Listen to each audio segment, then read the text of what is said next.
남편이 차 밑에 기어들어가 브레이크를 자르는 순간 아내는 조용히 카메라를 보며 미소 지었습니다. 그리고 상간녀 유나가 운전석에 앉자마자 15분 뒤 그녀는 청천벽력 같은 소식을 들었습니다. 7년 동안 사랑했던 내 남편이 새벽 3시 나 몰래 설치한 비밀 블랙박스 화면 속에서 금속 절단용 공구를 손에 든 채 내 차 밑으로 기어 들어가는 모습을 두 눈으로 보고 있었습니다. 그는 상속 재산 위에 정부 윤활을 당당하게 맞이하기 위해 완벽한 사고로 위장하여 나를 죽이려 했습니다. 나는 울지도 소란스럽게 싸우지도 않았습니다. 그저 침묵을 택했습니다.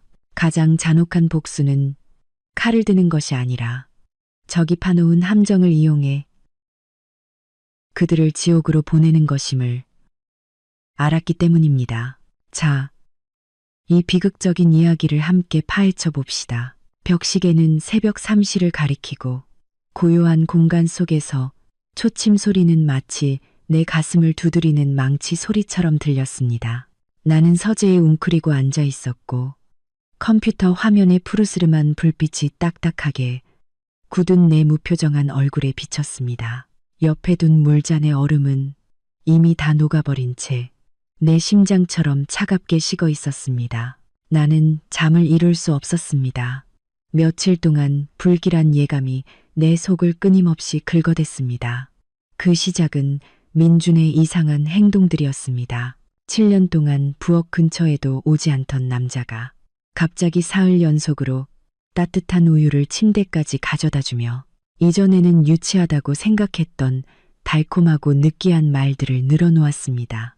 늘 업무 스트레스를 호소하던 남편이 갑자기 미래를 위한 대비라는 이유로 수십억 원의 보상금이 걸린 생명보험 서류에 서명할 것을 재촉했습니다. 나는 의심했지만 눈앞에 펼쳐진 진실은 내가 상상했던 것보다 수천 배는 더 잔혹했습니다. 화면에는 일주일 전 내가 운전석 아래에 비밀스럽게 설치한 초소형 블랙박스에서 추출한 영상이 재생되고 있었습니다.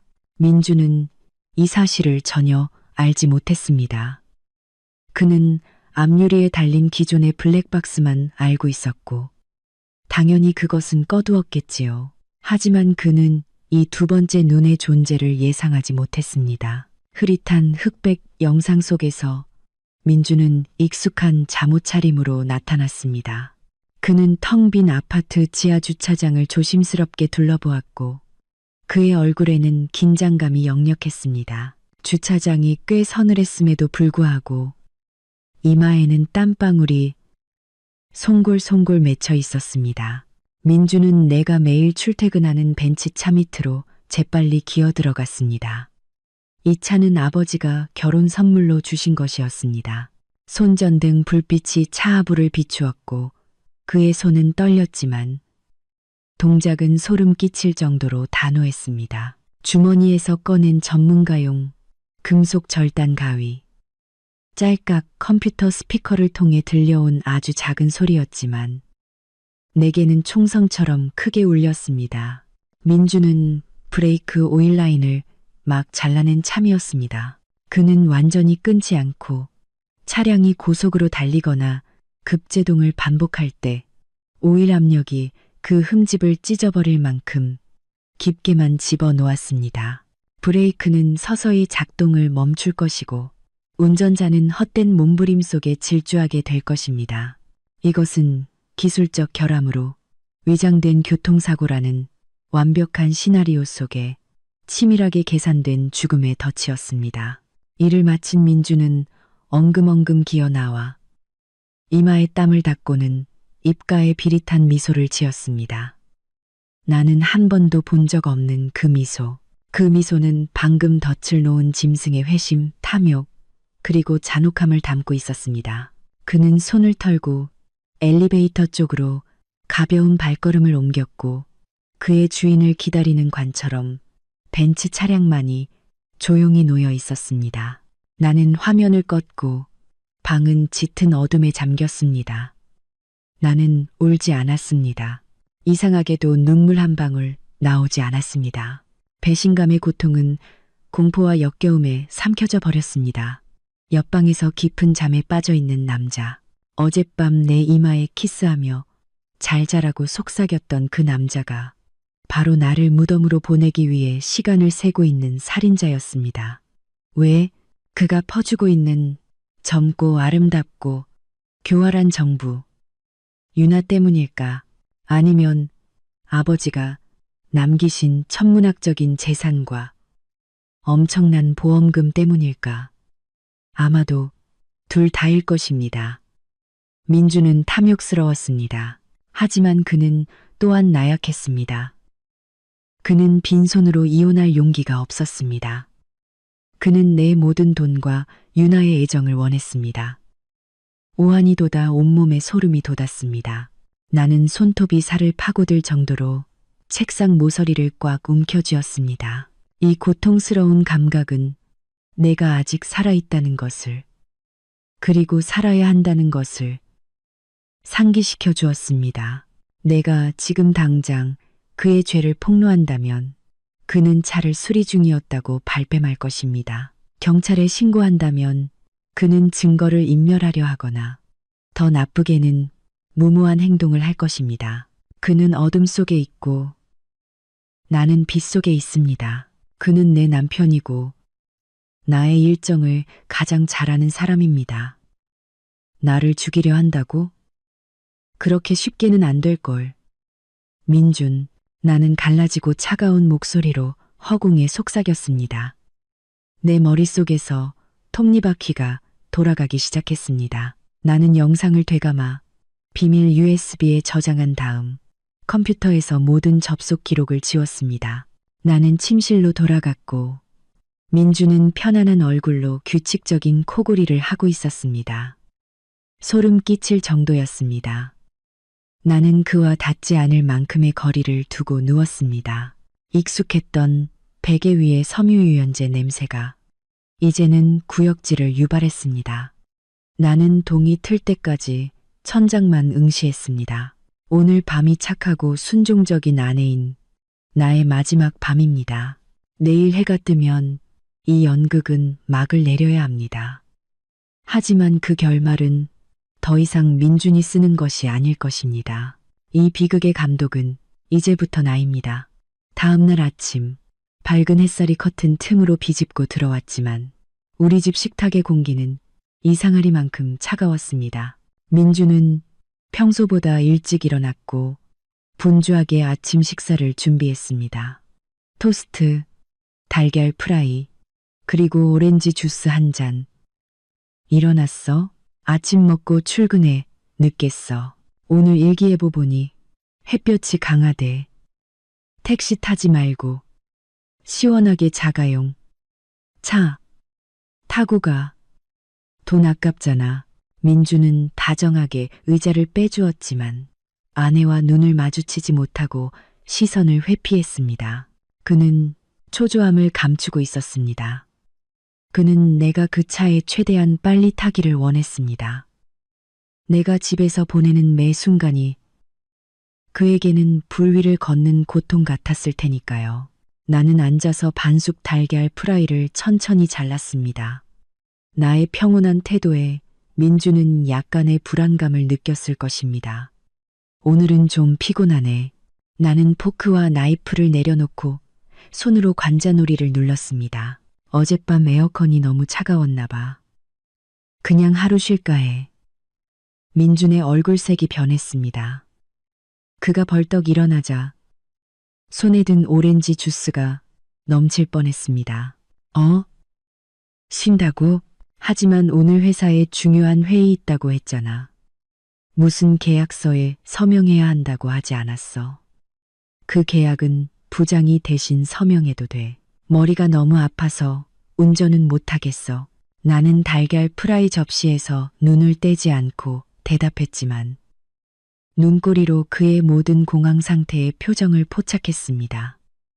민주는 부엌을 왔다 갔다 하기 시작했습니다. 그의 계획이 틀어지고 있었습니다. 내가 차를 타지 않으면 그 함정은 쓸모가 없습니다. 게다가 브레이크 라인의 흠집을 오래 방치하면 쉽게 발각될 수 있습니다. 누군가 차 밑을 들여다본다면 그는 내가 가기를, 그리고 즉시 가기를 원했습니다. 그래도 억지로라도 가봐. 아니면 내가 운전해서 데려다 줄까? 그는 말을 내뱉고는 황급히 정정했습니다. 아, 안 돼. 내 차가 고장나서 지금 수리공이 오기로 했어. 당신이 운전해서 가. 회사 가서 양호실에서 쉬어도 되잖아. 민준의 뻔뻔함과 어리석음은 나를 웃게 만들었습니다. 그는 나를 죽이고 싶어 하면서도 침착함을 유지할 만한 배짱이 없었습니다. 분위기가 극도로 긴장되어 있을 때 초인종이 딩동 울렸습니다. 민주는 현장에서 붙잡힌 도둑처럼 화들짝 놀랐습니다. 그는 현관 화면을 보았고 얼굴에서 핏기가 싹 가셨습니다. 누구 왔어? 나는 알면서도 모르는 척 물었습니다. 이 시간에 집에 올 사람이 없다는 것을 잘 알지만 만약 온다면 나는 민준이 막을 틈도 없이 일어나 문으로 걸어갔습니다. 문 앞에 서 있는 사람은 유나였습니다. 유나는 오늘 몸매가 부각되는 강렬한 빨간색 원피스를 입고 세련되게 화장을 하고 있었습니다. 그녀는 민준의 비서였고 회사 사람 모두가 아는 공공연한 상간녀였습니다. 바보 같은 아내로 여겨지는 나만이 모르는 척하고 있었습니다. 안녕하세요. 지수 씨. 유나는 거침없고 앙칼진 목소리로 인사했습니다. 그녀는 나를 비집고 들어와 자기 집처럼 거실로 곧장 걸어 들어왔습니다. 민준 이사님이 어제 회사에 입찰 서류를 두고 가셨어요. 회장님께서 너무 급하게 찾으셔서 제가 직접 가져왔습니다. 아이도 알아차릴 만큼 서툰 변명. 유나는 서류 때문에 온 것이 아니었습니다. 그녀는 나를 위협하고 자신의 위치를 확고히 하기 위해 온 것입니다. 그녀는 아침 일찍부터 우리 집에 와서 내 남편과 얼마나 가까운 사이인지를 나에게 보여주고 싶어 했습니다. 민주는 거실 한가운데 멍하니 서 있었습니다. 얼굴은 새파랗게 질렸고 한쪽에는 자신이 죽이려던 아내, 다른 한쪽에는 자신이 사랑하는 정부가 있었습니다. 아내의 죽음 이후에야 만날 수 있을 거라 생각했던 두 여자가 그가 전혀 예상치 못한 상황에서 마주친 것입니다. 유나야, 네가 왜 여기에 왔어? 메일로 보내라고 했잖아. 민주는 말을 더듬었습니다. 유나는 입술을 비죽 내밀며 얇은 서류철을 테이블 위에 던졌습니다. 무슨 메일이요? 아침부터 전화 불통이던데요. 혹시 아프신가 해서 와봤죠. 그러더니 그녀는 나를 곁눈질하며 도발적인 눈빛을 보냈습니다. 저 오늘 친구들이랑 가평으로 사진 찍으러 가는데 제 차가 정비 중이라서요. 민준 이사님, 이왕이면 이 멋진 벤츠 좀 빌려주세요.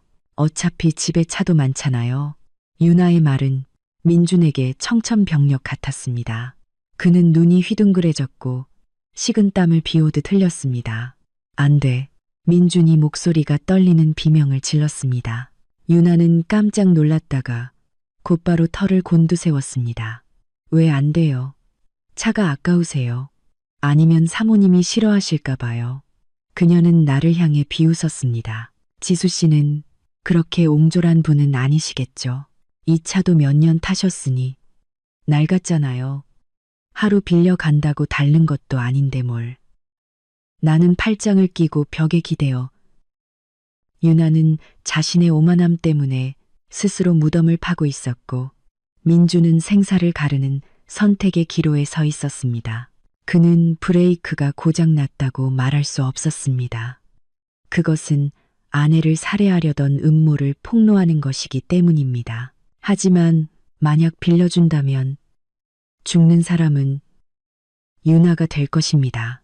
민주는 나를 바라보고 유나를 바라보며 그의 눈빛은 절망 속에서 흔들렸습니다. 그는 유나에게 다가가 목소리를 낮춰 달래려고 속삭였습니다. 차가 오늘 상태가 안 좋은 것 같아. 내가 택시 불러줄게. 아니면 내 차다른 차를 가져가. 미쳤어요?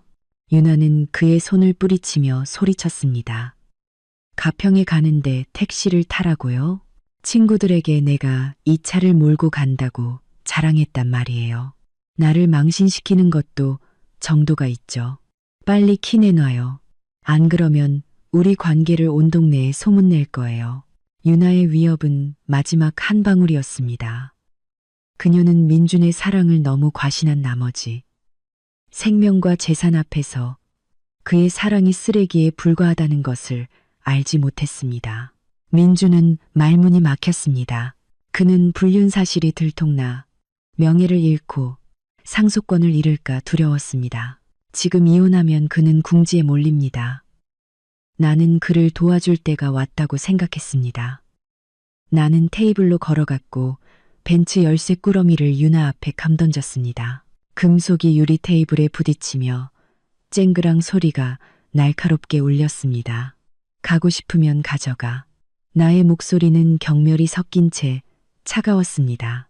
이 차도 질렸고 새 차로 바꿀 참이었어. 당신 남편이 아까워서 계속 가지고 있던 거지. 마음대로 해. 친구들에게 자랑할 수 있도록 내가 자선하는 셈치고 빌려주는 거야.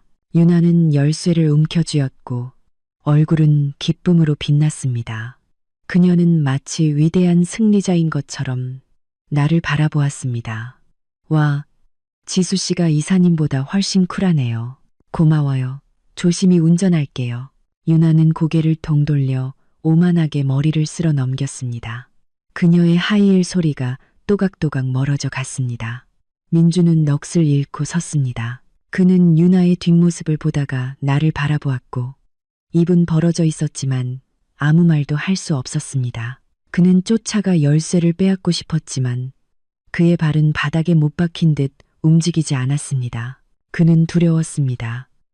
만약 쫓아가서 막는다면 내가 의심할 것이기 때문입니다. 마당 아래에서 자동차 엔진 소리가 부릉 울려 퍼졌습니다. 부드럽고 강력하게 유나가 시동을 건 것입니다. 나는 민준을 보며 옅게 웃었습니다. 왜 그래? 차가 아까워? 아니면 사람이 아까워? 그녀는 갔어. 식사마저 해. 다 식겠다. 민준은 몸을 떨며 의자에 털썩 주저앉았습니다. 얼굴은 시체처럼 창백했습니다. 그는 방금 그 차가 자신의 정부를 싣고 죽음의 세계로 굴러 들어갔다는 것을, 그리고 자신이 원하지 않았음에도 그녀에게 사신의 낯을 쥐어준 장본인이라는 것을 알았습니다. 바깥에는 여전히 햇살이 밝게 빛나고 있었지만 이 집 안에는 범죄의 어둠이 드리우기 시작했습니다. 연극은 개막했고 첫 번째 꼭두각시가 죽음의 무대에 올랐습니다. 유나가 떠난 후 문이 닫히자 방 안에는 죽음 같은 침묵이 감돌았습니다. 민주는 그 자리에 앉아 있었고 눈앞의 달걀 프라이는 이미 차갑게 식어 있었으며 흘러나온 노른자는 아물지 않은 상처처럼 얼룩져 있었습니다. 그는 포크를 잡았고 그의 손은 포크가 접시에 부딪히며 딸깍딸깍 소리를 낼 정도로 떨렸습니다. 그는 아무것도 먹을 수 없었습니다. 자신의 정부가 움직이는 관을 운전하며 죽음으로 질주하고 있다는 것을 아는데 어떻게 음식을 삼킬 수 있겠습니까? 나는 뜨거운 차를 한 모금 마셨습니다. 쌉싸름한 맛이 혀끝에 퍼지며 정신을 맑게 해주었습니다. 나는 벽시계를 흘끗 보았습니다. 7시 30분. 여기서 가평까지는 약 2시간이 걸립니다. 유나가 빨리 달린다면 비극은 더 일찍 찾아올 것입니다. 왜 그래요? 나는 가짜 걱정스러운 목소리로 물었습니다. 얼굴색이 안 좋네. 당신도 아픈 거 아냐? 민주는 깜짝 놀라 포크를 바닥에 떨어뜨렸습니다. 아, 응, 조금 어지러워. 아마 저혈압인가 봐.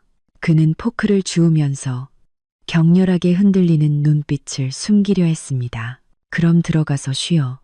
내가 팀장님께 전화해서 휴가 낼게. 아 참, 나는 잠시 멈추어 오르락 내리락하는 그의 목을대를 관찰했습니다. 유나한테 전화해서 운전 조심하라고 해. 가평 가는 길은 고갯길이 많잖아. 여자 혼자 운전하기 힘들고 익숙지 않은 차라서 위험할 텐데. 나의 말은 민준의 심장을 곧바로 찌르는 칼날 같았습니다. 그의 얼굴은 일그러졌습니다. 그는 전화하고 싶었습니다. 유나에게 돌아오라고, 아니면 적어도 브레이크를 많이 밟지 말고 천천히 가라고 간절히 말하고 싶었습니다. 하지만 그는 감히 그럴 수 없었습니다. 만약 그가 전화해서 브레이크가 고장났다고 말한다면 유나는 왜 알고도 열쇠를 주었냐고 물을 것입니다. 명확하게 말하지 않으면 유나의 오만한 성격상 듣지도 않을 것입니다. 응. 이따가 전화할게. 응. 그는 중얼거리더니 마치 도망치듯 침실로 들어가 문을 쾅 닫았습니다. 나는 혼자 남아 여유롭게 아침 식사를 마쳤습니다. 이상하게도 식욕이 좋았습니다. 나는 휴대폰을 꺼내 벤치에 미리 설치해둔 GPS 추적 앱을 열었습니다. 빨간 점이 강변북로를 따라 빠르게 이동하고 있었습니다.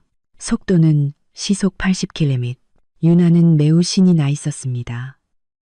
그녀는 차의 바퀴가 한 번 돌 때마다 지옥의 한 걸음 더 가까워지고 있다는 사실을 전혀 알지 못했습니다. 1시간 후 나는 침실에서 민준이 왔다 갔다 하는 소리를 들었습니다. 발걸음이 급하고 혼란스러웠습니다. 그는 전화를 하고 있었습니다. 나는 몰래 문에 귀를 댔습니다. 지금 거신 전화는 그는 다시 걸었지만 여전히 연결되지 않았습니다. 아마도 유나가 전파가 약한 지역으로 들어가고 있거나 고급차를 몰며 신나게 운전하느라 늙은 정부의 전화를 무시하고 있는지도 모릅니다. 시간은 고문처럼 느리게 흘러갔습니다. 9시, 30분. 나는 거실 소파에 앉아 잡지를 들고 있었지만 눈은 GPS 화면에 고정되어 있었습니다. 빨간 점은 이미 고갯길 구간에 접어들었습니다. 지도에 연속적인 헤어핀 커브가 나타났습니다. 내 심장은 더 빠르게 뛰었습니다. 두려움 때문이 아니라 사냥꾼이 사냥감이 덫에 걸리기를 기다리는 기묘한 흥분 때문이었습니다. 갑자기 화면의 빨간 점이 급커브 지점에서 멈췄습니다. 더 이상 움직이지 않았습니다. 동시에 침실에서 물건이 깨지는 듯한 와장창 소리가 들렸습니다. 민준이 방에서 뛰쳐나왔습니다. 얼굴에는 핏기 하나 없었고 손에 쥔 휴대폰은 심하게 떨리고 있었습니다. 무슨 일이야, 여보. 나는 놀란 척하며 올려다보았습니다. 민준이 대답할 틈도 없이 테이블 위에 내 휴대폰이 울렸습니다. 모르는 번호였지만 나는 직감했습니다. 이것이 바로 내가 아침 내내 기다려온 전화벨 소리구나. 나는 전화를 받고 스피커폰으로 돌렸습니다. 여보세요. 30KX 번호판이 달린 벤츠 차량 소유주 되십니까?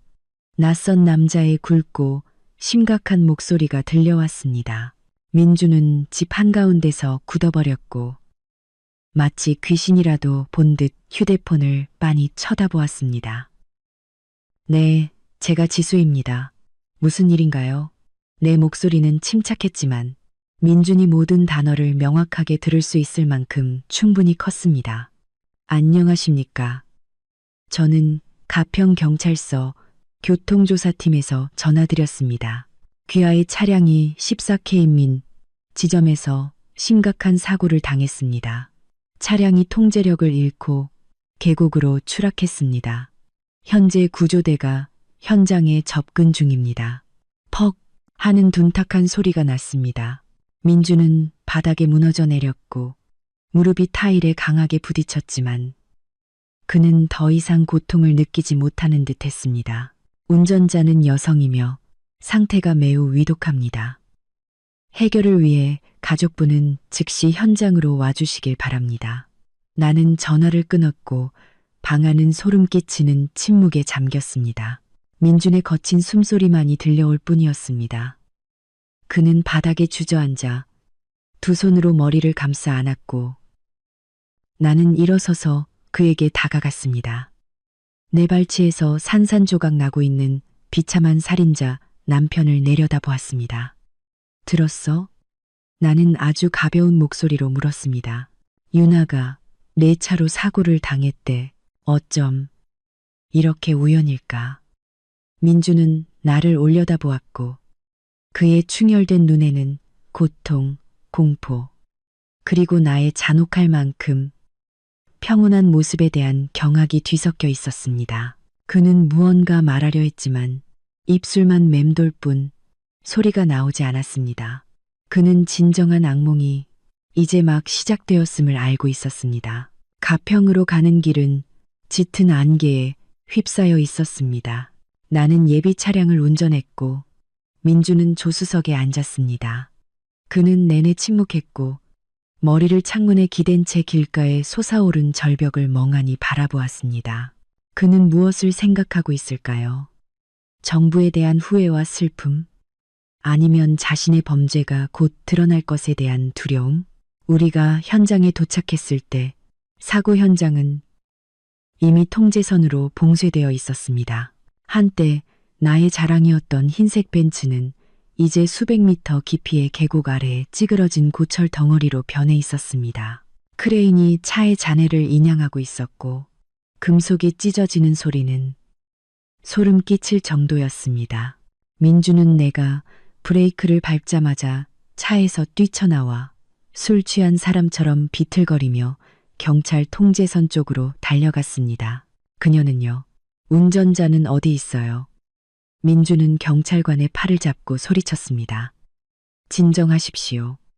피해자는 이미 도립병원으로 이송되었지만 경찰관은 머뭇거리며 곤란한 눈빛을 보냈습니다. 상황이 매우 안 좋습니다. 충격이 너무 강했고 높은 곳에서 떨어졌습니다.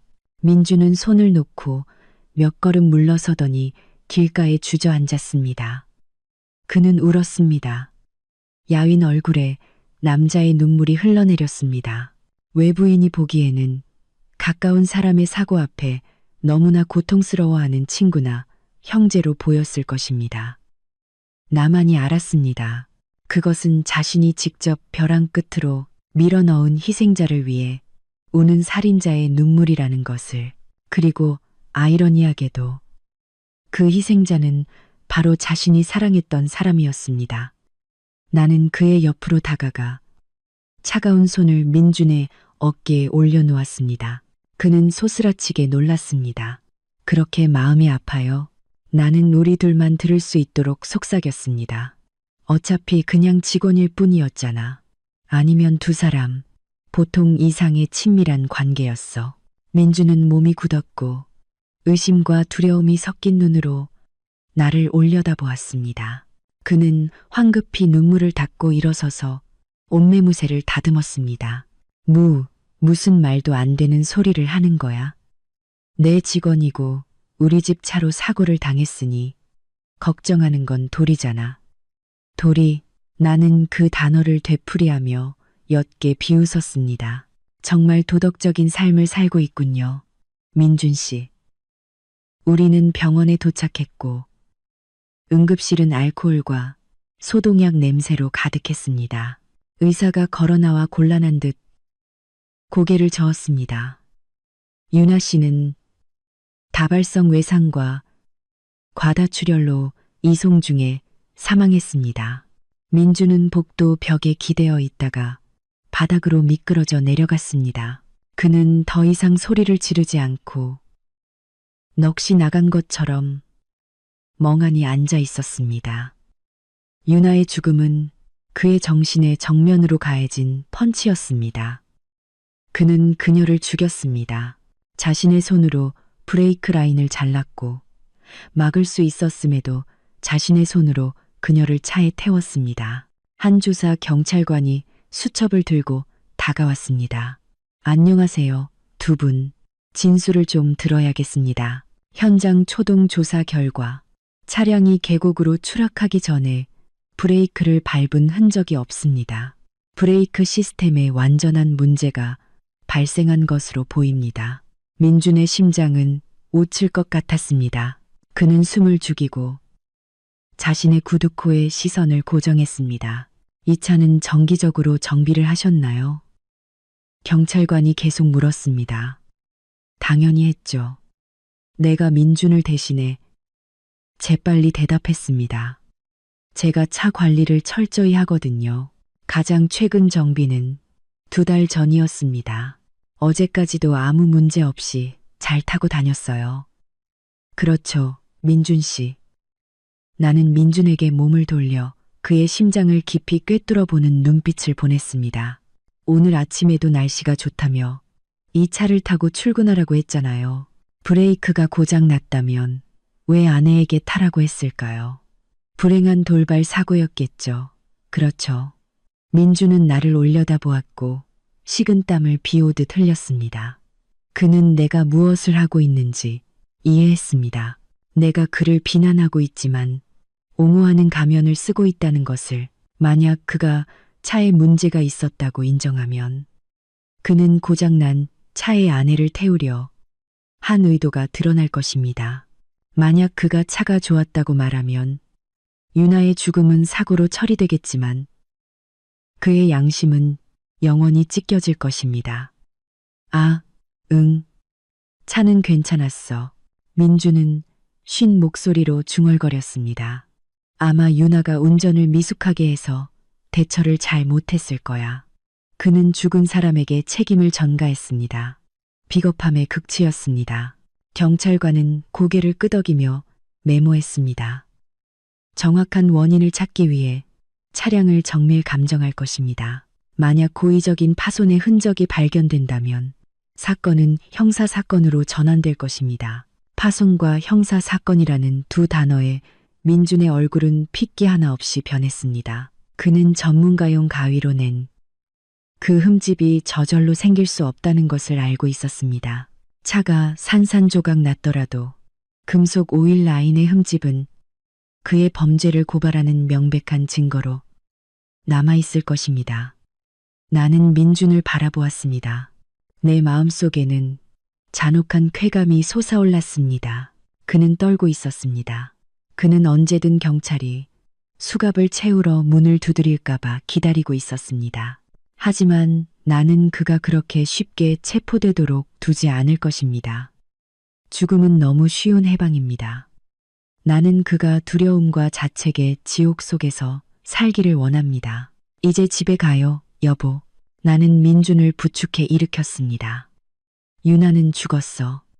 이제 유나 가족들도 올 테고 우리가 여기 있어도 할 수 있는 건 없어. 집에 가자. 나 너무 지쳤어.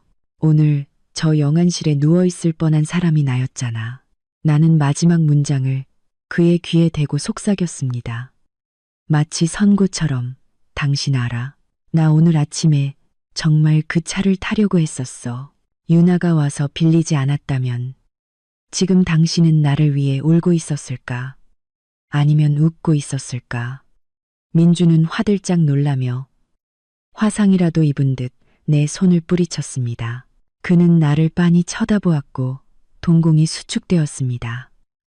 그 순간 그는 유나의 죽음보다 더 끔찍한 진실을 어렴풋이 깨달았습니다. 내가 모든 것을 알고 있다는 사실을. 하지만 나는 이미 등을 돌리고 걸어 나갔습니다. 그는 차가운 병원 복도에 홀로 남겨졌고 방금 죽은 정부의 망령과 자신의 삶을 애워싸는 죄책감의 어둠에 갇혔습니다. 사흘 후 유나의 장례식은 비가 쏟아지는 날에 열렸습니다. 서울의 하늘은 지금 민준의 얼굴처럼 잿빛이었습니다. 그는 가고 싶지 않았습니다. 지난 사흘 동안 그는 아프다고 핑계를 대고 방에 틀어박혀 전화벨 소리나 멀리서 들려오는 경찰차 사이렌 소리에도 깜짝깜짝 놀랐습니다. 하지만 나는 그가 피하도록 두지 않았습니다. 나는 죽은 자에 대한 예의라는 이유로, 그리고 더 중요하게는 유나가 우리 차로 죽었기 때문에 문상하지 않으면 여론과 경찰의 의심을 더욱 살 것이라는 이유로 그를 강제로 데려갔습니다. 우리는 장례식장 안으로 들어섰습니다. 구슬픈 나팔 소리와 유나 어머니의 통곡 소리가 장례식장 분위기를 짙은 상실감으로 채웠습니다. 민주는 몸을 웅크렸습니다. 그는 검은 정장을 입고 다크서클과 부은 눈을 가리기 위해 선글라스를 썼습니다. 그는 유나의 영정 사진을 마주하는 것이 두려웠습니다. 제단 위에 유나의 사진은 환하게 웃고 있었지만 그가 한때 빠져들었던 그 미소는 이제 원망에 가득 찬 눈빛으로 그를 노려보는 것 같았습니다. 가서 향 피워, 여보. 나는 민준의 등을 가볍게 밀었고 내 목소리는 부드러웠지만 팔뚝을 쥔 내 손의 악력은 그를 고통스럽게 조였습니다. 민준은 떨리는 발걸음으로 앞으로 나섰고 떨리는 손으로 향을 피워 연기가 피어오르는 향로에 꽂았습니다. 그는 입속으로 무언가를 중얼거렸습니다. 아마도 사과였거나 그녀의 영혼이 자신을 놓아주기를 바라는 간절한 기도였을 것입니다. 우리가 막 돌아서려 할 때 고독하고 단호한 표정의 중년 남자가 다가와 길을 막았습니다. 그는 사건을 담당한 김 팀장이었습니다. 그가 여기에 온 것은 문상을 위해서가 아니라 관찰을 위해서였습니다. 민준 씨, 지수 씨, 김 팀장은 고개를 끄덕였고 그의 날카로운 시선은 민준의 창백한 얼굴을 훑었습니다. 차량 감정 결과에 대해 새로운 소식이 있습니다. 민준의 심장은 가슴 밖으로 튀어나올 것 같았습니다. 그는 쓰러지지 않기 위해 내 팔을 꽉 붙잡았습니다. 문제라도 있습니까? 팀장님. 그는 목소리가 갈라진 채 물었습니다. 김 팀장은 우리 세 사람만이 들을 수 있도록 목소리를 낮췄습니다. 과학수사팀에서 브레이크 오일 라인에 강력 절단기로 깨끗하게 잘린 흔적이 있음을 확인했습니다. 이것은 기술적 결함으로 인한 사고가 아니라 고의적인 살인 사건입니다. 우리는 형사 사건으로 수사를 전환했습니다. 청천벽력 같은 소식에 민주는 비틀거렸고 얼굴은 핏기 하나 없이 변했습니다. 비 오는 추위에도 불구하고 그는 식은땀을 비오듯 흘렸습니다. 그는 거의 기절할 뻔했습니다. 나는 황급히 그를 부축했지만 경찰관에게는 사교적인 미소를 지었습니다. 세상에, 너무 무서워요. 누가 이렇게 잔혹할 수 있죠? 혹시 유나 씨에게 원한 관계가 있었을까요? 그렇죠, 여보. 나는 민준에게 몸을 돌려 순진한 척했지만 내 눈빛은 얼음장처럼 차가웠습니다. 민준은 나를 바라보았고 입술을 달싹였지만 아무 말도 하지 못했습니다. 그는 나의 의도를 이해했습니다. 내가 수사 방향을 유나가 복수를 당한 쪽으로 유도하고 있다는 것을. 하지만 그는 경찰이 쉽게 속지 않을 것임도 알고 있었습니다. 우리는 피해자 유나 씨의 주변 관계는 물론 사고 차량에 접근할 수 있었던 모든 사람들을 조사하고 있습니다. 김 팀장은 의미심장하게 말하며 민준을 뚫어지게 쳐다보았습니다. 곧 민준 씨를 불러 조사를 해야 할 것 같습니다. 네, 저희는 기꺼이 협조하겠습니다. 내가 대답했습니다. 집으로 돌아오는 길, 민준은 넋이 나간 시체 같았습니다. 그는 포위망이 좁혀지고 있음을 알았습니다. 그 잘린 흔적은 부정할 수 없는 증거였습니다. 경찰이 지문이나 지하 주차장 카메라그가 꺼졌다고 생각한 영상을 확보하기만 하면 그의 인생은 끝장이었습니다. 그는 자신이 끈 카메라가 단지 표면적인 것일 뿐이며 실제로 그가 차 밑으로 기어 들어가는 장면을 찍은 진짜 카메라는 안전하게 내 손안에 있다는 것을 알지 못했습니다. 집에 도착하자 나는 신발을 벗으며 여유롭게 말했습니다. 봤죠? 경찰은 정말 대단해요.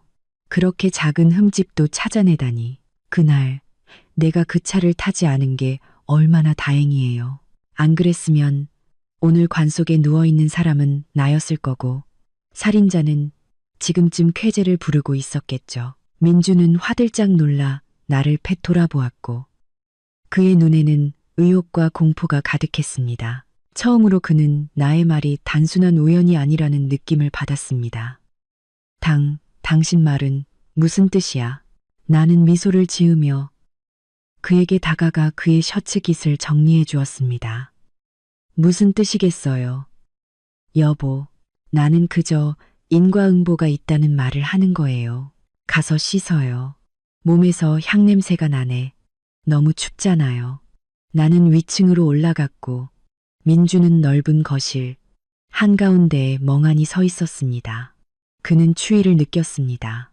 그 추위는 바깥의 비 때문이 아니라 7년 동안 한 침대를 썼던 아내로부터 오는 것이었습니다. 그날 밤 민주는 잠을 자지 못했습니다. 그는 서재에 앉아 있었고 책상 위의 위스키 병은 절반이나 비어 있었습니다. 그는 두려움을 잊기 위해 마셨지만 마실수록 그의 정신은 고통스럽게 더 또렷해졌습니다. 핏물 속에 누워있는 유나의 이미지와 경찰관의 말이 그의 머릿속을 맴돌았습니다. 강력 절단기로 깨끗하게 잘린 흔적. 그는 그 가위를 버렸을 때를 기억했습니다. 그날 퇴근길에 한강에 던져버렸습니다. 아무도 흉기를 찾지 못할 것이다. 그는 스스로를 안심시켰습니다. 맞아. 아무도 찾지 못해. 지하 주차장 카메라도 행동 전에 메인 전원을 내려 무력화시켰습니다. 증거는 없을 것입니다. 절대 증거는 없을 것입니다. 띠링. 문자 메시지 알림음이 고요한 밤을 갈랐습니다. 민주는 깜짝 놀라 위스키 잔을 떨어뜨릴 뻔했습니다. 그는 책상 위에서 빛나는 휴대폰 화면을 보았습니다. 낯선 번호로부터 온 문자 메시지였습니다. 그는 떨리는 손으로 휴대폰을 집어 잠금을 해제했습니다. 그의 눈에 들어온 것은 글자가 아니라 사진이었습니다. 약간 흐릿한 흑백 사진이었지만 주인공을 알아보기에는 충분했습니다. 그것은 잠옷 차림의 한 남자가 벤츠차 밑에서 엉금엉금 기어 나오는 모습이었습니다. 그 남자 손에는 가위처럼 보이는 금속 물체가 들려 있었습니다. 그 남자의 얼굴은 위를 올려다보고 있었고 손전등 불빛이 그의 공포, 탐욕, 그리고 잔혹함이 드러난 윤곽을 선명하게 비추었습니다. 이럴 수가. 그날 밤에 바로 그 남자. 민주는 비명을 지르며 독사라도 되는 듯 휴대폰을 던져버렸습니다. 휴대폰은 벽에 부딪혀 바닥으로 떨어졌지만 화면은 여전히 켜져 있었고 그 사진은 저주처럼 계속 떠 있었습니다. 말도 안 돼. 민주는 머리를 감싸 안고 뒤로 물러섰고 등이 책장에 부딪혔습니다. 내가 카메라를 껐는데, 내가 껐는데. 그는 거친 숨을 몰아쉬며 허공을 쳐다보았습니다. 누가 그 장면을 찍었지? 누가 이 문자를 보냈지? 휴대폰 벨소리가 다시 울렸습니다. 띠링. 민주는 바닥을 기어다니며 떨리는 손으로 휴대폰을 주워 들었습니다. 사진 아래에 짧은 문자 메시지가 나타났습니다. 네가 아내를 죽이려 했지만 정부가 죽었으니 공평하지 않나. 민준의 피가 얼어붙었습니다. 문자 발신자는 모든 것을 알고 있었습니다. 발신자는 그의 원래 목표가 나였음을 알고 있었고 이 아이러니한 결과에 비웃고 있었습니다. 누구지? 돈을 요구하는 지하 주차장 경비원? 아니면 그가 몰랐던 숨겨진 카메라? 철컥 서재 문이 열렸습니다. 내가 따뜻한 우유 한 잔을 들고 들어섰습니다. 나는 흰색 실크 잠옷을 입고 머리를 길게 늘어뜨렸으며 얼굴은 이상할 만큼 평온했습니다. 왜 그렇게 소리를 질러요? 나는 부드러운 목소리로 물었습니다. 당신이 계속 뒤척이길래 잠 못 들까봐 우유 한 잔 타왔어. 마시고 푹 자. 민주는 나를 바라보고 내 손에 든 우유를 바라보았습니다. 또 다른 공포가 그를 덮쳤습니다. 그는 사고 사흘 전 자신이 나에게 우유를 타주었던 것을 기억했습니다. 그는 내가 깊이 잠들도록 수면제를 넣었고 덕분에 그는 쉽게 지하 주차장에 가서 범행을 저지를 수 있었습니다. 이제 내가 그의 앞에 서서 뜨거운 우유를 들고 그에게 마시라고 권하고 있습니다. 이 우유에 독이 든 것은 아닐까? 아, 아냐. 안 마실게. 목 안 말라. 민주는 더듬거리며 책상 뒤로 물러섰습니다. 나는 그의 휴대폰, 바로 옆 책상 위에 우유잔을 내려놓았습니다. 나는 그의 화면을 흘끗 보았지만 아무것도 못 본 척했습니다. 왜 그래? 따뜻한 우유는 신경 안정에 좋잖아. 요즘 당신 너무 긴장하는 것 같아. 조금이라도 마셔. 아니면 내가 뭘 넣었을까봐 무서워. 나의 질문은 그의 심장을 꿰뚫었고 민주는 소스라치게 놀랐습니다.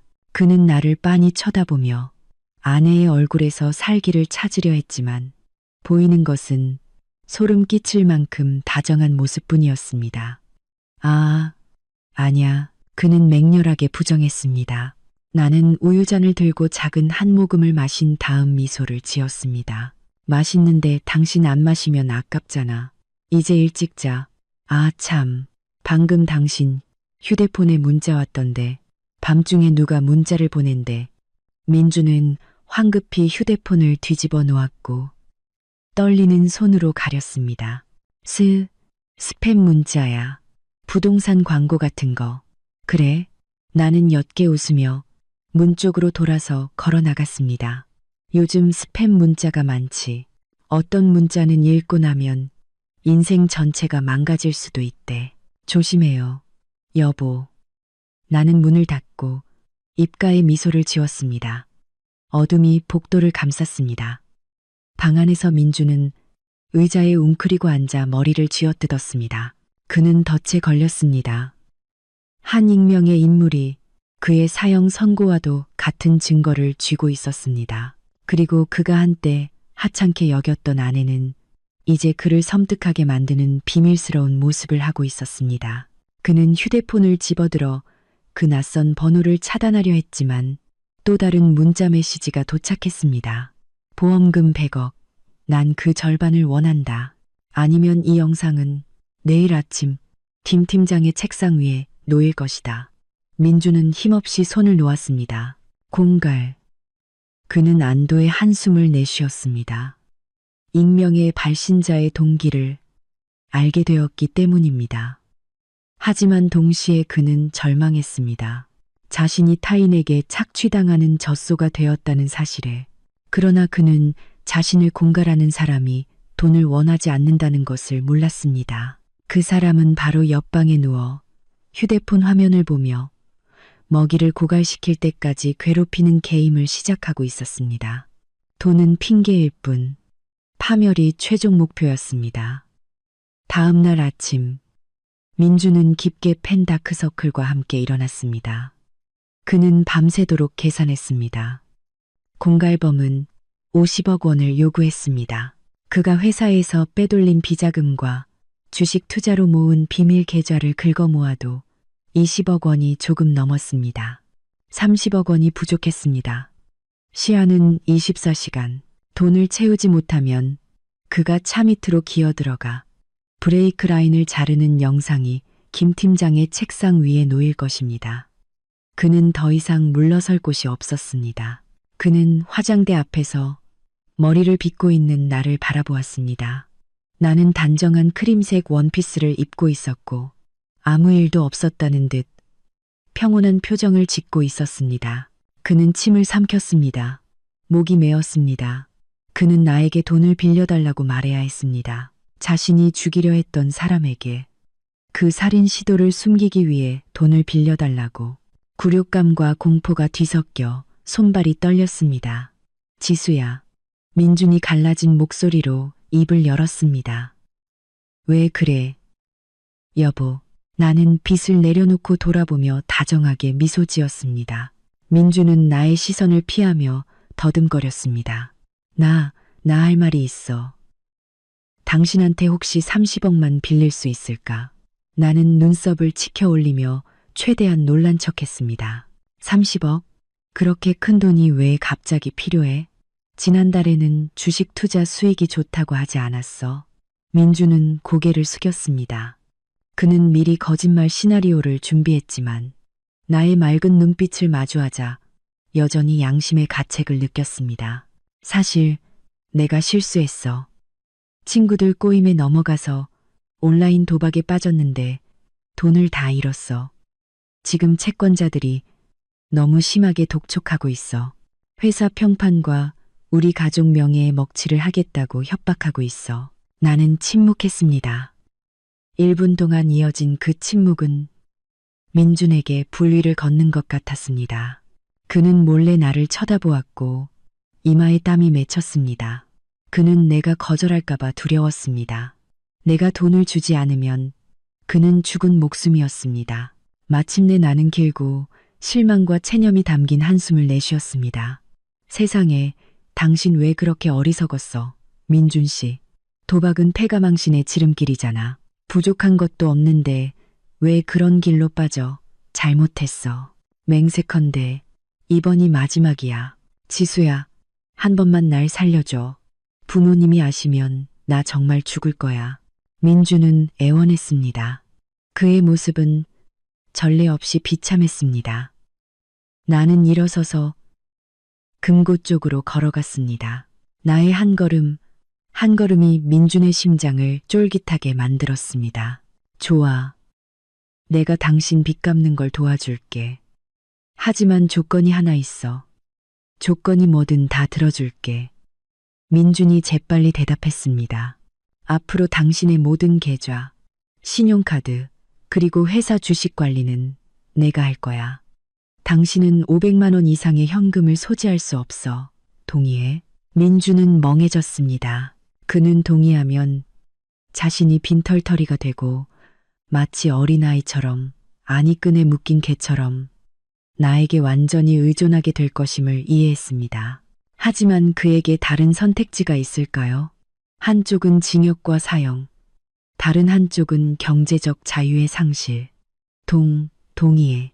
그는 씁쓸하게 굴욕을 삼키며 고개를 끄덕였습니다. 나는 금고를 열고 수표책을 꺼내 단번에 서명했습니다. 이거 가지고 당장 은행 가서 인출해. 사람들에게 방해받지 않도록 조용히 처리해줘. 나는 도박꾼 남편을 가졌다는 소문은 듣고 싶지 않아. 민주는 수표를 들었고 그의 손은 떨렸습니다. 그는 작게 고맙다고 중얼거리더니 마치 도망자처럼 급히 집을 나섰습니다. 나는 그의 뒷모습을 보며 차가운 미소를 지었습니다. 민주는 나의 30억 원과 자신의 20억 원을 공갈범이 지시한 익명의 가상화폐 지갑으로 이체했습니다. 그는 그 가상화폐 지갑이 바로 내가 만든 것이라는 사실을 전혀 알지 못했습니다. 그의 돈은 모두 사라졌지만 나의 돈은 깨끗하게 세탁되어 다시 내 주머니로 돌아왔습니다. 그는 돈을 잃었고 재정 통제권을 잃었으며 나에게 은혜까지 졌습니다. 먹잇감은 완전히 덫에 걸렸고 모든 방어 무기를 빼앗겼습니다. 이제 내가 진정한 심리 게임을 시작할 때였습니다. 그날 저녁 민주는 조금 안심한 얼굴로 귀가했습니다. 그는 자신이 침묵을 샀다고 생각했습니다.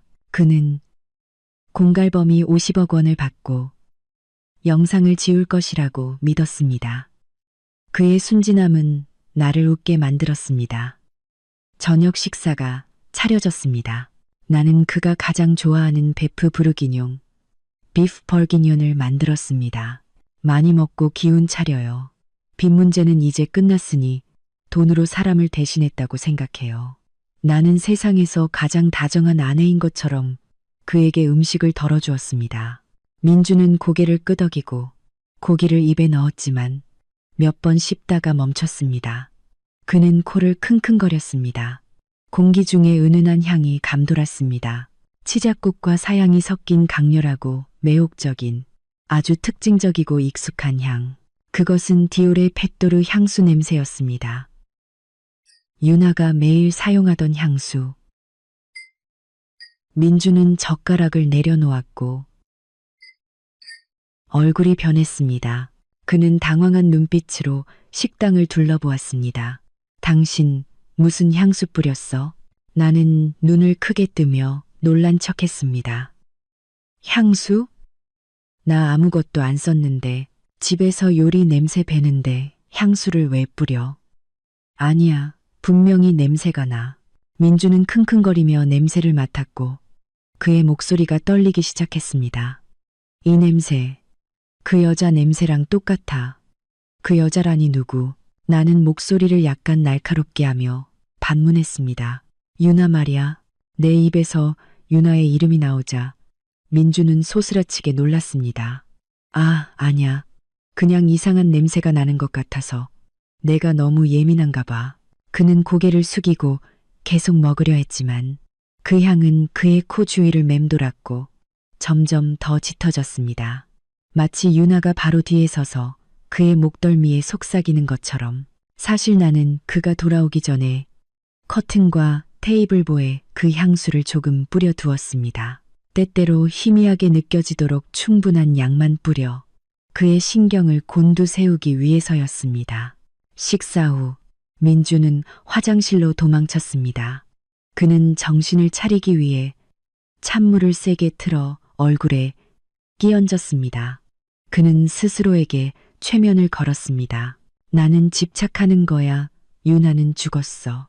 계곡 아래에서 산산조각 났어. 그녀가 여기에 있을 리 없어. 하지만 그가 침실로 들어섰을 때 악몽은 다시 시작되었습니다. 그의 베개 위에 작은 빨간 물체가 놓여 있었습니다. 그는 다가가 집어들었습니다. 그것은 귀걸이였습니다. 피처럼 붉은 루비 보석이 박힌 귀걸이. 이 귀걸이는 지난달 유나의 생일 때 그가 선물한 것이었습니다. 그는 정확히 기억했습니다. 자신이 호텔에서 직접 그녀에게 달아주었기 때문입니다. 왜 그것이 우리 부부의 침실, 그의 베개 위에 놓여 있는 것일까요? 악! 민주는 비명을 지르며 귀걸이를 바닥에 던졌습니다. 나는 문을 열고 뛰어들어왔고 얼굴에는 극도의 공포가 서려 있었습니다. 왜 소리를 질러? 민주는 바닥을 가리키며 더듬거렸습니다.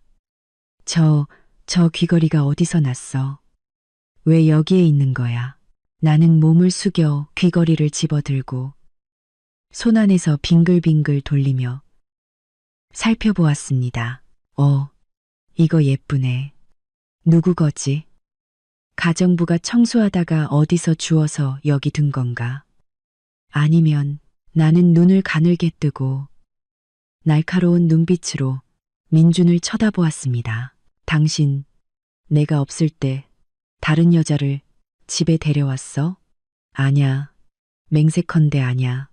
민준은 손을 흔들며 맹렬히 부인했습니다. 그의 얼굴은 핏기 하나 없었습니다. 그는 그것이 유나의 것이라고 말할 수 없었습니다.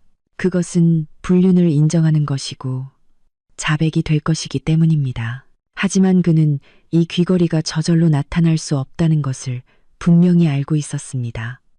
공갈범, 유나의 유령, 아니면 지수? 그는 의심 가득한 눈으로 나를 바라보았지만 나의 얼굴은 질투심이 섞인 너무나 평범한 순진함을 유지하고 있었습니다. 나는 연기를 너무 잘해서 그 자신조차도 자신의 추측을 흔들 수밖에 없었습니다. 알았어. 내일 가정부에게 다시 물어볼게. 나는 귀걸이를 침대 옆 서랍에 넣었습니다. 당신 꼭 미쳐버릴 것 같아 보여. 그날 밤 민주는 침대 모서리에 웅크리고 누워 이불을 머리끝까지 뒤집었었습니다. 그는 감히 눈을 감지 못했습니다. 어둠 속에서 시계 초침 소리가 죽음의 카운트다운처럼 들렸습니다. 희미한 향수 냄새, 피처럼 붉은 귀걸이의 이미지, 그리고 누군가의 시선이 자신의 목덜미에 꽂혀 있는 느낌. 그는 내가 바로 옆에 누워 그의 거친 숨소리를 하나하나 들으며 미소 짓고 있다는 사실을 알지 못했습니다. 나는 유나가 회사에서 짐을 정리하는 것을 돕는 걱정하는 사모님 행세를 하며 그녀의 핸드백에서 그 귀걸이를 가져왔습니다. 다음 날 아침, 민준의 정신 상태가 가장 바닥일 때 초인종이 울렸습니다. 김 팀장이었습니다. 이번에는 2명의 경찰관도 함께였고 그들의 표정은 매우 심각했습니다. 민준 씨, 김 팀장은 더 이상 사교적인 태도를 취하지 않았습니다. 몇 가지 새로운 사실을 확인하기 위해 본서로 동행해 주셔야겠습니다. 차량 블랙박스에서 녹음된 음성 파일을 복구했습니다. 피해자가 계곡으로 추락하기 직전에 누군가에게 전화를 건 것 같습니다. 민준의 다리가 풀렸습니다. 그는 문틀을 붙잡고 절망적으로 나를 쳐다보았습니다. 나는 그의 뒤에 서서 어깨를 토닥였습니다. 걱정 마요. 떳떳하면 두려울 게 없잖아. 내가 변호사를 불러줄게. 하지만 나는 속으로 생각했습니다. 가, 내 사랑. 이제야말로 큰 연극의 막이 내릴 시간이야. 가평 경찰서. 이맘때쯤은 팽팽한 긴장감이 감돌았습니다. 바깥은 이미 어두컴컴했고 산악 지역의 보슬비는 추위를 더욱 뼛속 깊이 파고들게 했습니다. 하지만 그 추위는 3번 신문실 내부의 분위기에 비하면 아무것도 아니었습니다. 가로 15제곱미터도 채 안 되는 방. 회색 페인트가 벗겨진 내 벽은 숨 막힐 듯한 답답함을 주었습니다. 낡은 나무 테이블 하나가 두세 개를 갈라놓고 있었습니다. 한쪽은 정의, 다른 한쪽은 용의자.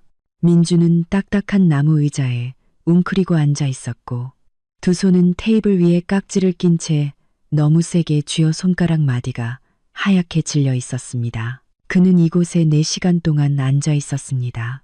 먹지도 마시지도 않은 채 머리 위에서 삐걱거리는 선풍기 소리만이 죽음의 시계 카운트다운처럼 들릴 뿐이었습니다.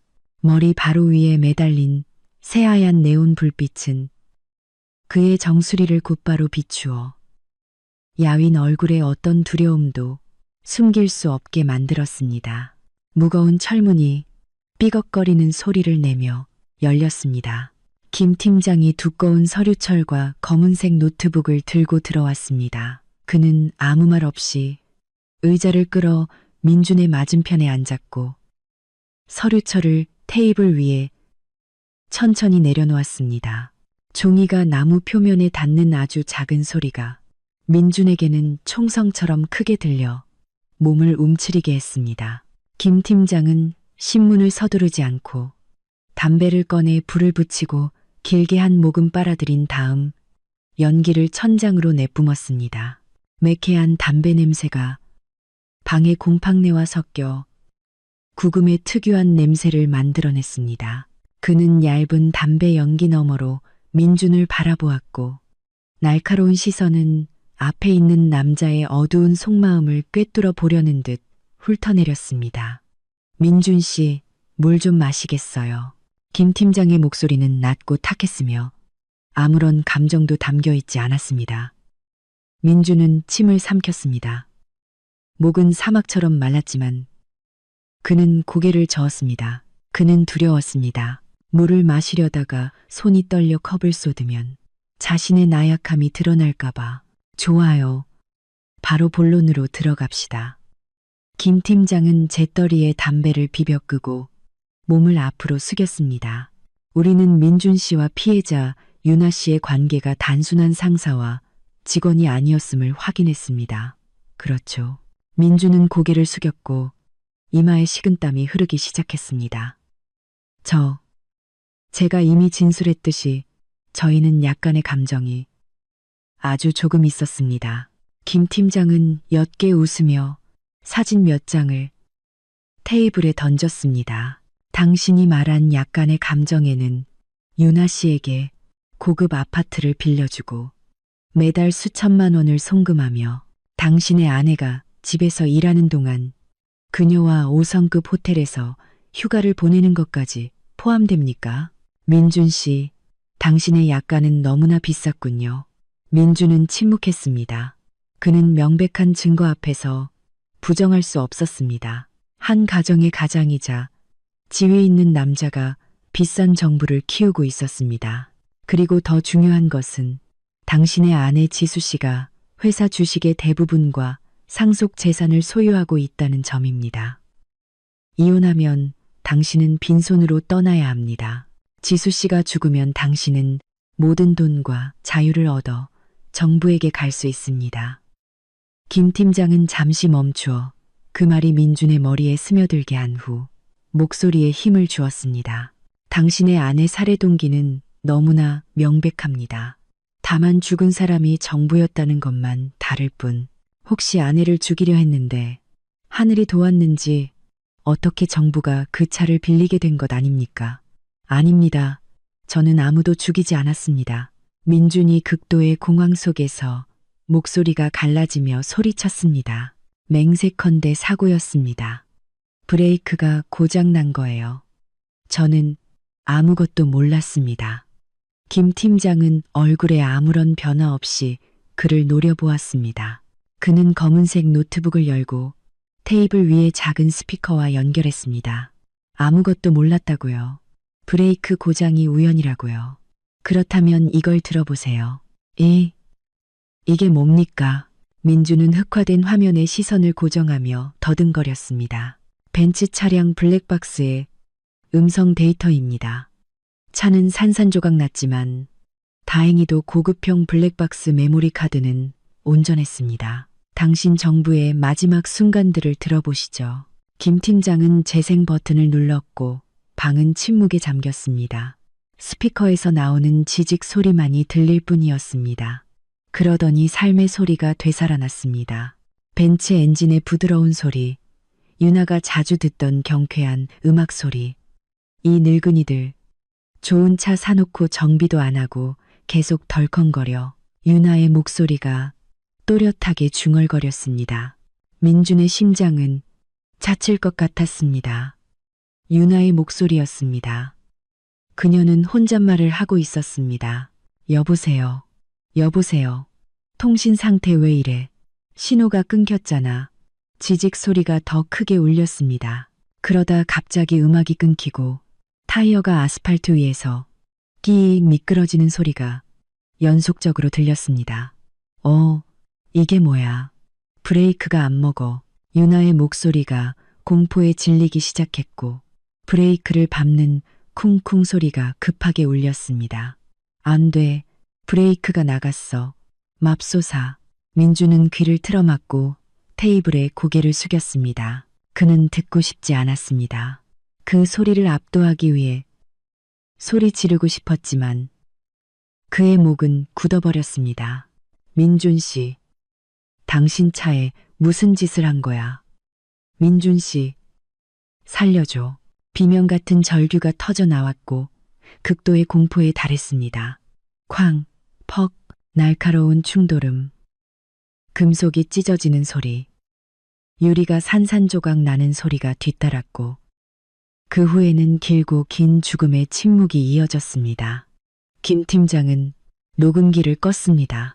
민주는 의자에서 미끄러져 바닥에 주저앉았고 구토를 했습니다. 그는 파랗고 노란 담즙을 토해냈고 그의 영혼을 갉아먹는 공포까지 토해냈습니다. 똑똑히 들었습니까? 김 팀장은 일어서서 테이블을 돌아 민준 앞에 섰습니다. 죽음을 직면한 그 순간 그녀가 누구의 이름을 불렀습니까? 그녀는 당신을 불렀습니다. 당신 차에 무슨 짓을 한 거야? 운전 기술에 대해 아무것도 모르는 사람이 왜 브레이크가 고장 나자마자 그런 말을 했을까요? 김 팀장은 허리를 숙여 민준의 옷깃을 잡고 그를 끌어올리더니 자신의 얼굴을 그의 얼굴 가까이 가져갔습니다. 그녀는 당신만이 그 차를 건드릴 동기가 있는 유일한 사람임을 알았기 때문입니다.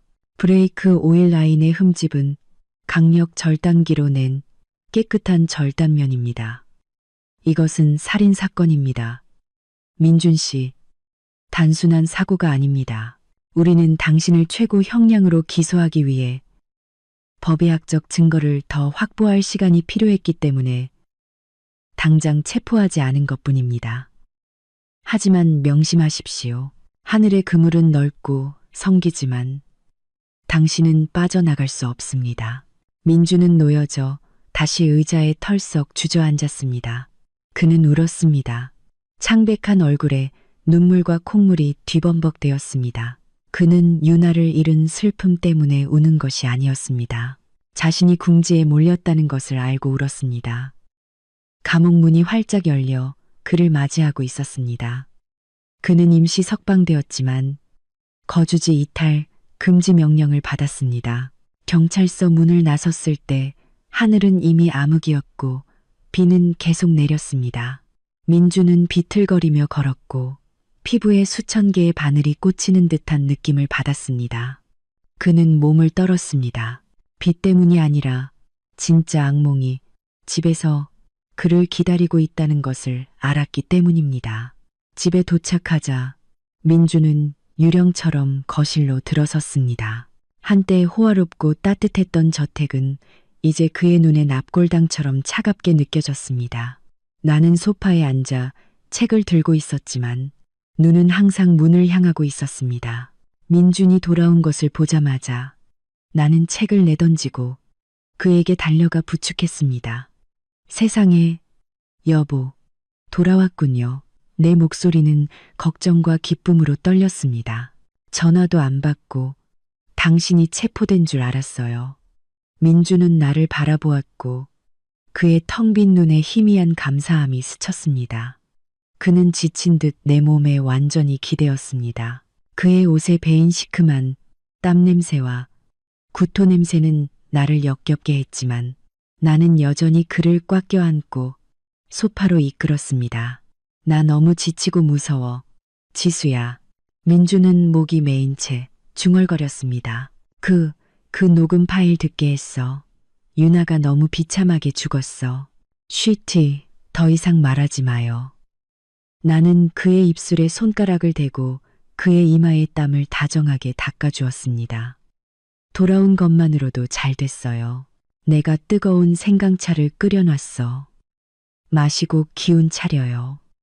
나는 생강차 잔을 그의 입에 가져다 주었습니다. 민주는 단숨에 들이켰고 따뜻한 기운이 퍼지면서 약간 정신을 차렸습니다. 그는 나를 바라보았습니다. 그가 한때 경멸하고 죽이려 했던 아내가 온 세상이 등을 돌렸을 때 유일하게 자신을 돌봐주는 사람이었습니다. 뒤늦은 후회와 공포는 그를 그 어느 때보다 나약하게 만들었습니다. 나는 그의 옆에 앉아 차가운 그의 손을 잡고 부드럽게 쓰다듬었습니다. 나의 표정은 걱정에서 심각함으로 바뀌었습니다. 여보, 나 당신한테 아주 급하게 말해야 할 게 있어요. 무슨 일이야? 민주는 이 순간 모든 나쁜 일에 민감하게 반응했습니다. 방금 우리 아버지 개인 변호사, 민 변호사님한테 전화가 왔어요. 당신 상황이 매우 심각하다고 하더군요. 민준의 심장이 내려앉았습니다. 변호사님이 뭐라고 하셨어? 변호사님이 말하길 현재 경찰은 당신이 재산 강탈을 위해 아내를 살해하려다가 정부를 실수로 죽였다는 가설에 무게를 두고 있대요. 아직 유죄를 입증할 증거는 없지만 그들은 수사를 위해 그리고 유죄 판결 시 민사 배상을 보장하기 위해 당신의 모든 재산을 긴급 동결 조치할 수 있다고 했어요. 동결이라는 두 단어는 민준에게 청천벽력 같았습니다. 그는 탐욕스러운 사람이었고 평생 돈을 숭배했습니다. 재정 통제권을 빼앗기는 것은 그에게 죽음보다 더 고통스러웠습니다. 동결이라니. 민주는 말을 더듬었습니다. 그러면 큰일 나. 계좌의 돈, 주식, 부동산이 모두 잠기면 뭘로 생활하고, 뭘로 유능한 변호사를 고용해서 변론하고, 뭘로 수사를 피할 수 있어. 나는 고개를 끄덕였고 얼굴은 근심으로 가득했습니다. 네, 나도 민 변호사님께 그렇게 말했어요. 그분이 말하길 만약 당신이 곧 구속된다면 가능성이 매우 높대요. 당신 명의의 모든 자산은 즉시 동결될 거래요. 그때는 당신이 감옥에 있어도 아무도 돈을 인출할 수 없어요. 그럼 이제 어떻게 해야 해, 지수야? 날 살려줘. 민주는 내 손을 꽉 잡았고 손톱이 내 살을 파고들 만큼 세게 눌렀지만 나는 이를 악물고 역할을 수행했습니다. 나는 한숨을 쉬며 깊은 고민 끝에 해결책을 내놓는 듯이 그의 귀에 속삭였습니다. 민 변호사님이 나에게 한 가지 방법을 알려줬어요. 합법적으로 자산을 빼돌리는 거예요. 무슨 소리야? 당신의 모든 재산을 나에게 명의 이전하세요. 나는 단호하게 말했고 그의 눈을 똑바로 쳐다보았습니다. 나는 당신의 법적인 아내이고 게다가 이 사건의 피해자입니다. 경찰의 가설에 따르면 내 명의로 된 재산은 절대적으로 안전해요. 아무도 건드릴 수 없어요. 피해자의 재산을 동결할 수는 없잖아요. 민준이 여전히 의심하며 망설이는 것을 보고 나는 결정적인 심리적 공격을 가했습니다. 내 목소리는 울먹이며 흐느꼈습니다. 나를 못 믿는 거예요. 나는 당신 아내잖아요. 나는 당신의 불륜을 용서했고 며칠 동안 당신을 위해 뛰어다니며 걱정했어요. 만약 내가 당신을 해치고 싶었다면 불륜 증거를 경찰에 넘겨 당신이 감옥에서 썩게 내버려 뒀을 거예요. 나는 우리 가족의 재산을 지키고 나중에 당신이 누명을 벗고 새로운 삶을 시작할 수 있도록 그리고 우리 아이들을 돌보기 위해 이러는 거예요. 가족과 미래에 대한 언급 그리고 재산을 모두 잃을 것이라는 두려움에 민주는 나의 논리 앞에 완전히 무너졌습니다. 그는 내가 마지막 구명줄이라고 생각했습니다. 그는 내가 자신을 위해 희생하고 있다고 믿었습니다. 믿어. 당신을 믿어. 미안해, 지수야. 내가 잘못했어. 내가 서명할게. 전부 당신에게 명의 이전할게. 민주는 내 어깨에 얼굴을 묻고 어린아이처럼 통곡했습니다. 나는 그의 등을 토닥이고 흐트러진 머리를 쓰다듬었습니다. 입으로는 달콤한 위로의 말을 속삭였지만 나의 눈은 앞을 응시하며 차갑고 날카로운 칼날 같았습니다. 내 머릿속에서 계산은 마지막 수순에 접어들고 있었습니다. 다음 날 아침 8시 우리는 공증사무소에 도착했습니다.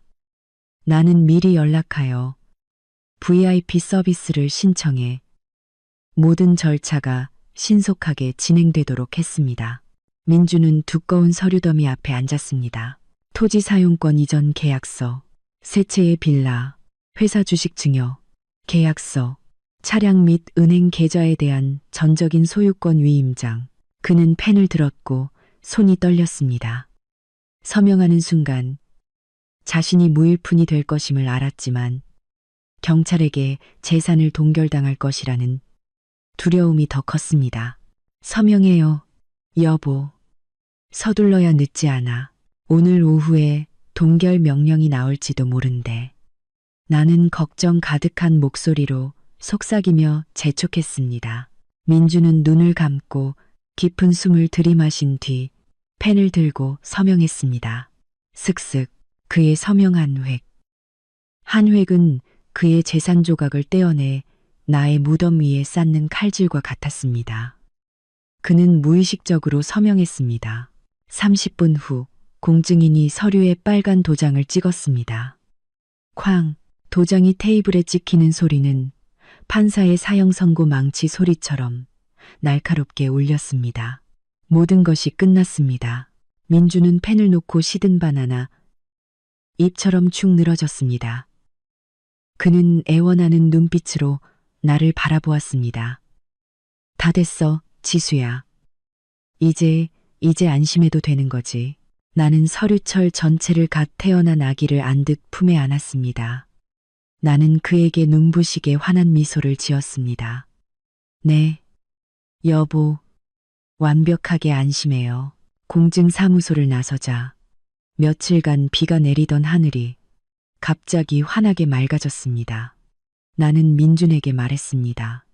당신은 택시 타고 먼저 집에 가서 쉬어요. 나는 은행과 투자관리청에 가서. 민준은 감사함 가득한 눈으로 나를 바라보더니 쓸쓸하게 택시에 올라탔습니다. 나는 사람들로 붐비는 거리에서 택시가 사라질 때까지 지켜보았습니다. 내 입가의 미소는 사라졌습니다. 나는 휴대폰을 꺼내 장례식 날 저장해둔 익숙한 번호를 눌렀습니다.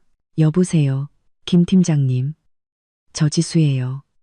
전화 반대편에서 김 팀장의 목소리가 엄격하게 들려왔습니다. 지수 씨, 무슨 일입니까? 나는 깊은 숨을 들이마시고 목소리를 공포와 두려움으로 떨리게 했습니다. 팀장님, 저 너무 무서워요. 방금 계단 밑 창고를 정리하다가 이상한 상자를 찾았어요. 그 안에 금속 절단 가위가 있었는데 날에 검은 기름때가 잔뜩 묻어 있어요. 팀장님 아시다시피 제 남편이 뭘 수리할 줄도 모르잖아요.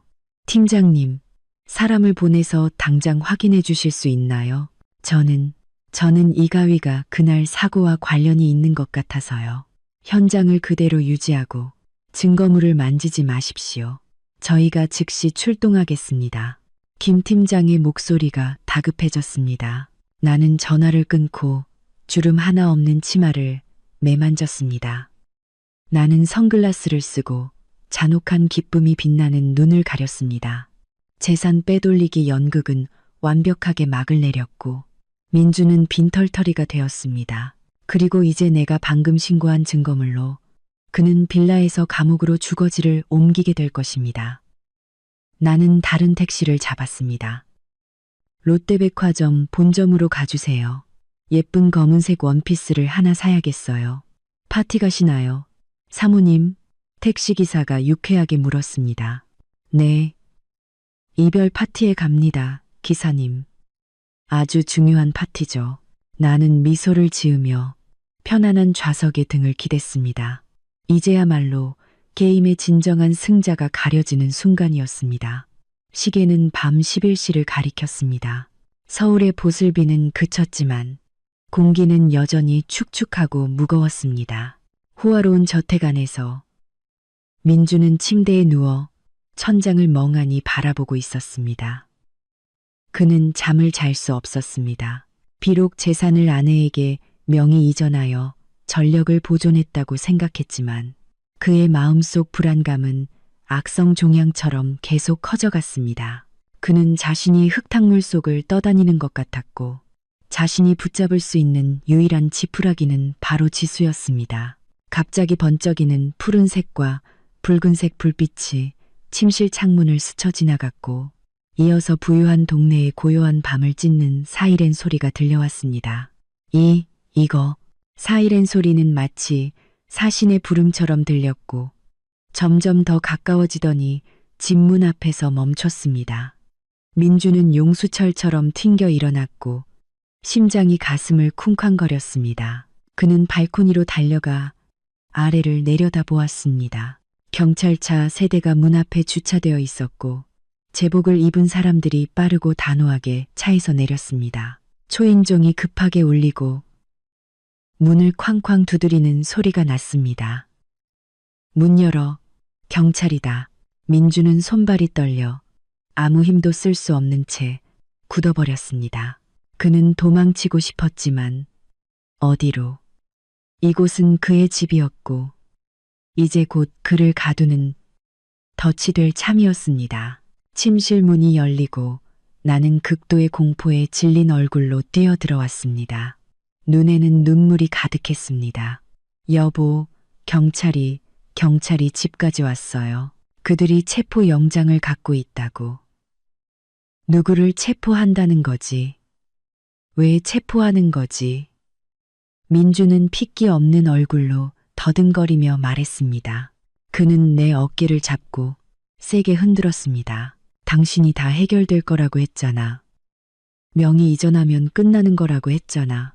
나는 흐느끼며 고개를 젓고 울었습니다. 나도 몰라요. 맹세컨대 몰라요. 그들이 뭔가 새로운 것을 찾았나 봐. 말이 채 끝나기도 전에 웅장한 나무 계단을 밟는 군화 소리가 쿵쾅 울려 퍼졌습니다. 발걸음 소리 하나하나가 관의 못을 박는 소리 같았습니다. 김 팀장이 방문에 나타났고 뒤에는 건장한 형사 4명이 따르고 있었습니다. 평소의 온화한 태도는 사라지고 김 팀장의 얼굴은 법의 위험을 드러내며 차갑고 엄숙했습니다. 이민준 씨, 김 팀장은 큰 소리로 외쳤고 손에는 빨간 도장이 찍힌 종이를 들고 있었습니다. 경찰은 당신을 살인 혐의로 긴급 체포합니다. 민주는 뒤로 물러섰고 등이 옷장에 부딪혔습니다. 그는 양손을 휘저으며 맹렬히 부정했습니다. 경찰이 착각한 겁니다. 저는 누명을 쓴 겁니다. 제 아내에게 물어보세요. 저는 내내 집에 있었습니다. 김 팀장은 말다툼하지 않고 부하들에게 신호를 보냈습니다. 2명의 경찰관이 민준에게 다가갔고 한 명은 그의 손을 붙잡고 다른 한 명은 재빨리 뒤로 돌아갔습니다. 찰칵 금속이 부딪히는 둔탁한 소리. 차가운 수갑이 그의 손목을 조이자 민준은 온몸에 소름이 돋아 마비되는 듯했습니다. 그는 절망적으로 몸부림치며 소리 질렀습니다. 노으란 말이야. 나는 살인자가 아니야. 증거가 어디 있어? 무슨 근거로 날 체포하는 거야? 이것이 당신 집에서 발견된 흉기입니다. 김 팀장은 증거물 봉투를 높이 들어 올렸습니다. 초동 감정 결과 가위에 묻은 오일이 벤츠 차량의 브레이크 오일과 일치하는 것으로 확인되었습니다. 그리고 더 중요한 것은 브레이크 오일 라인의 절단면이 이 가위의 날과 완벽하게 일치한다는 점입니다. 더 이상 부인할 말이 있습니까? 민주는 충격으로 눈이 휘둥그레졌고 동공이 최대한 확장되었습니다. 그는 그 가위를 알아보았습니다. 헌책방 거리에서 샀던 것이었지만 그는 그날 밤 한강에 던져버렸습니다. 왜 이게 여기에 있는 거지? 아냐. 아닙니다. 민주는 상처 입은 짐승처럼 목이 쉬어 소리쳤습니다. 이 가위는 내 것이 아니야. 누군가 넣은 거야. 나는 버렸. 아냐, 나는 이 가위를 몰라. 누명이야. 버렸다고 말하려던 거 아닙니까? 김 팀장은 차갑게 웃었습니다. 그 진술은 법정에서 하십시오. 연행해. 민주는 2명의 경찰관에게 팔을 잡혀 끌려 나갔습니다. 그는 몸을 뒤로 젖혀 나를 바라보았고 그의 눈빛은 절망적인 도움을 애원했습니다. 지수야, 날 살려줘. 내가 안 그랬다는 걸 당신도 알잖아. 그들에게 말해줘. 변호사를 불러줘. 나는 함정에 빠진 거야. 나는 눈물을 흘리며 머리가 헝클어진 채 그를 쫓아갔습니다. 나는 수갑찬 그의 팔 소매를 붙잡고 흐느끼는 목소리로 누가 봐도 불쌍할 만큼 울었습니다. 여보, 왜 그렇게 어리석었어? 내가 조심하라고 했잖아요. 나는 그를 꽉 껴안았습니다. 이 혼란스러운 순간, 내 어깨가 그의 어깨에 닿았을 때, 그리고 나의 흐느낌이 밖에서 구경하는 이웃들의 웅성거림을 압도했을 때, 나는 울음을 멈췄습니다. 단 한순간, 나는 그의 귀의 입술을 가까이 가져갔습니다. 나의 숨결은 뜨거웠지만 내가 속삭이는 말은 천년의 얼음보다 차가웠습니다. 나는 하나하나 또렷하고 느리게 잔혹하게 속삭였습니다. 가위는 내가 샀고 공갈 문자는 내가 보냈어. 재산은 이미 내 명의로 넘어갔어. 축하해. 여보, 연극은 끝났어. 그 말은 민준의 뇌를 고전 앞 전류처럼 강타했습니다. 시간은 멈춘 듯 했습니다. 그는 경악하며 나를 돌아보았고 2 얼굴 사이의 거리는 불과 몇 센티미터였습니다. 그는 여전히 눈물이 고인 나의 눈 속에서 고통이 아닌 미소를 보았습니다. 악마의 미소, 잔혹함과 경멸이 뒤섞인 회심의 미소. 그는 모든 것을 이해했습니다. 모든 것이 함정이었습니다. 고장난 차, 유나의 차량 대여, 협박 문자, 재산 빼돌리기 연극, 그리고 이 억울한 가위까지. 우연은 없었습니다. 그는 사냥꾼이 아니었습니다. 그는 내가 지칠 때까지 가지고 논 실험용 쥐였고 돈부터 인격까지 모든 것을 빼앗긴 채 결국 감옥에 갇히게 된 것입니다. 이 악마 같은 계집. 민주는 증오로 가득 찬 짐승 같은 소리를 질렀습니다. 그는 미친 듯이 나에게 달려들었고 머리로 나를 들이받으려 했습니다. 네가 날 속였어. 네가 진짜 살인자야. 내가 널 죽일 거야. 이 악독한 여자야. 제 앞에 김 팀장이 크게 소리쳤습니다. 4명의 경찰관이 즉시 민준을 바닥에 짓눌렀습니다. 그의 얼굴은 차가운 타일에 닿았지만 입으로는 계속 나를 저주하며 소리쳤습니다. 침이 흘렀고 충혈된 눈에는 무서운 핏발이 섰습니다. 뻔뻔하게도 공무원 앞에서 아내를 폭행하려 하다니. 한 경찰관이 혀를 차며 한탄했습니다. 주변 이웃들은 수군거리며 손가락질하기 시작했습니다. 착하고 순진한 지수 씨가 외도하고 살인까지 저지른 미친 남편을 만났네. 나는 문틀에 기대어 손으로 입을 가리고 남편의 태도에 너무나 충격받은 척했지만 내 손 뒤에서는 미소 짓고 있었습니다. 호송차 문이 쿵 닫히면서 미쳐 날뛰는 짐승을 가두었습니다.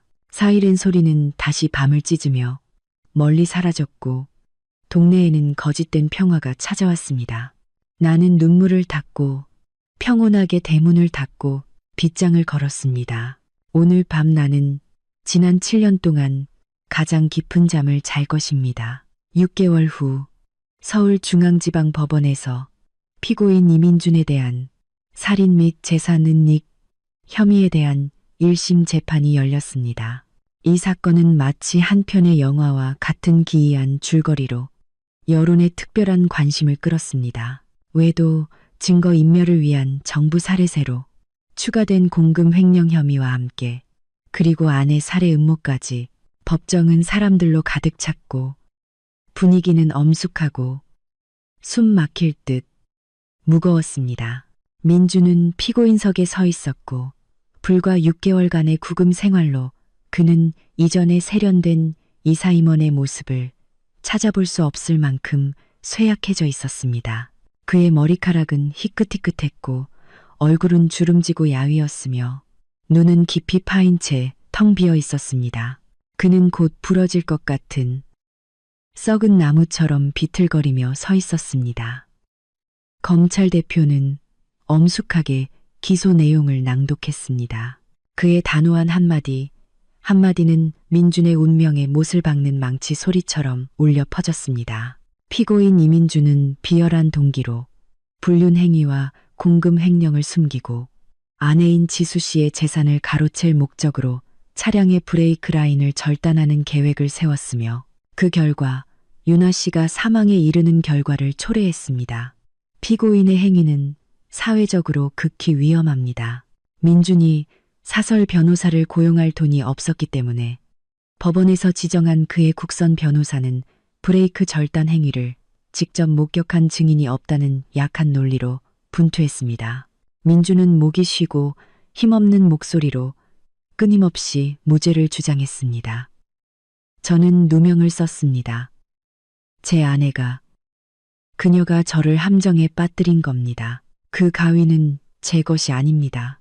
하지만 그의 말은 확고한 증거, 더미 속에 묻혀버렸습니다.